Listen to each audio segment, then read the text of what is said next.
our channel. Yeay. Di video kali ini aku akan membahas tentang etika batuk dan bersin. Nah, buat kalian yang belum tahu, ternyata batuk dan bersin itu ada loh etikanya.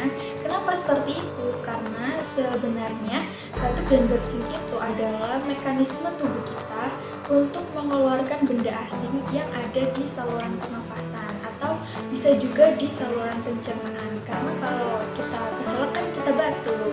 Nah, masalahnya kalau kita sedang sakit, di saluran pernafasan kita itu terdapat kuman-kuman maupun virus-virus yang kalau kita tidak mematuhi etika batuk dan bersin yang benar, itu kita bisa berbagi virus maupun kuman-kuman ke orang yang ada di sekitar kita. Apa aja sih etikanya? Yang pertama, kalau kita mau batuk ataupun bersin, kita harus tutup mulut dan hidung.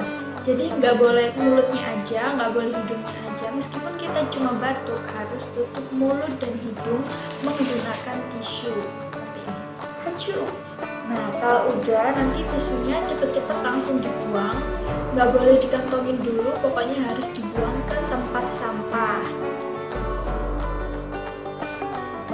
Setelah itu, kita harus cuci tangan, karena tangan kita kan habis megang tisu. Ada kemungkinan di tangan kita ini terdapat percikan-percikan dari bersin ataupun batuk. Jadi kita harus cuci tangan pakai air yang mengalir dan sabun.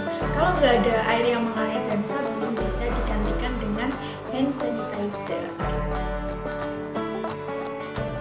Atau kalau misalkan nggak punya tisu gimana kak? Selain beli, kalian bisa juga pakai lengan bagian dalam. Jangan bersin ataupun batuk di depan muka orang, nggak sopan ya. Sedangkan kalau kita lagi pakai masker, mau bersin ataupun batuk bisa dicopot dulu, nanti kita bersin pakai tisu. Atau kalau misalkan kita udah terlanjur bersin pakai masker, nggak apa-apa. Nanti kan percikan dropletnya terserap di dalam masker ini. Nah, tapi kan maskernya jadi basah nih. Sebaiknya kita langsung mengganti masker itu. Nah, sekian video kali ini, semoga membantu. Thank you so much for watching. Jangan lupa di like, comment, share ke teman-teman kalian, dan jangan lupa subscribe channel kita biar nggak ketinggalan video-video terbaru dari kita. See you guys on next video. Bye.